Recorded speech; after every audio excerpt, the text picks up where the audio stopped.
Hello everyone, and I was first of all thinking, is Excel too easy? You would like to have something more complicated because you are too smart, but you don't know any programming languages, that's not for you. But whenever you are only the beginner with the Python and you knew some Python tricks, and whenever you don't know, stay tuned, you'll learn as well, there are a lot of them. But anyway, going back to our topic, have you ever wondered that all the plots that you have to create in the Excel are quite boring, you don't understand them, and you would like to be more productive, you would like to be like a developer, like a magician, you are much more better than you ever thought that you are.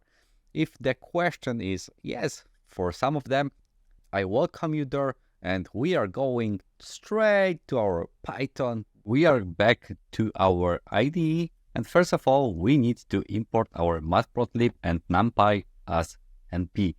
Whenever you don't have it installed, you should just do that as pip install and the matplotlib and numpy.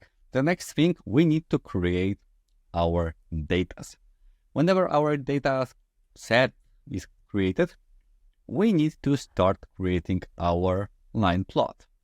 And to do that, we are using the plt.plot. And with that, we are going to be ready to work with it. The next thing, we need to have the X label, Y label, title, legend, grid, and also the show one.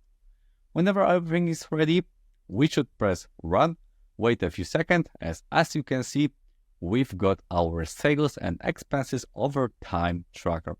Title is okay, our legend over there, that's why we need it.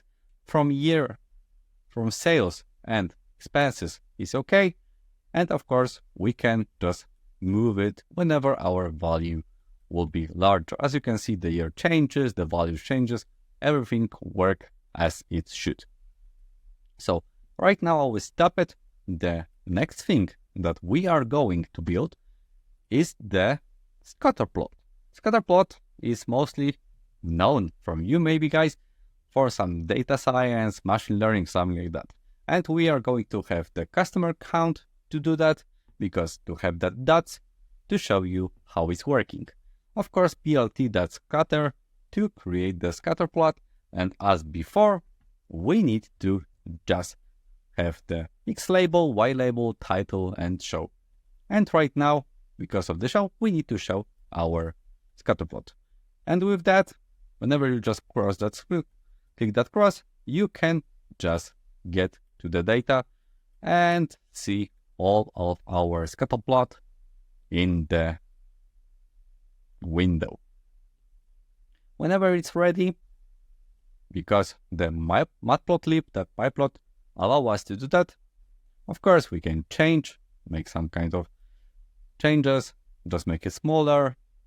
Whenever we would like to have it larger, it's up to you, because white spaces, H spaces, what spaces should be there, and how it should just grow, it's up to you. Each of the plot got some kind of configuration tool that you can have fun with.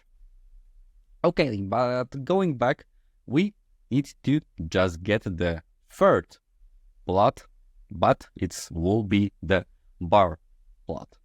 And to work with that, we need, first of all, the plt.bar with the values that we are going to use later on. That's not everything. The next thing that we'll need to have, X label, Y label, title, legend, and show. As always, we are going to have that once. Of course, run that code, and as you can see, we've got our labels over there and our plot, the bar chart. Whenever you can also change it, going through that, look at the values. If they are negative, whenever you would like to have, you can just have fun. And the last thing that we are going to present you is plt.hist. It's the easiest one because we need only the hist with the sales. And as always, as I mentioned before, we need to have the X label, Y label, title, and show inside our project. And then run. And as you can see, we've got our sales, distribution of sales, going through the frequency of the sales that we just do. Okay, as always, you can just adjust it, just move it, and that will be all for that plots. Whenever you would like to have the code, I will provide you in the description section. Whenever you would like to read something more about NumPy or Matplotlib, also I will just show you some articles about it whenever you can read more of that two beautiful and good libraries. And that's all for me, and I hope you to have a wonderful day. If you have any questions, leave them in the comment sections, and see you at the next episode. Bye.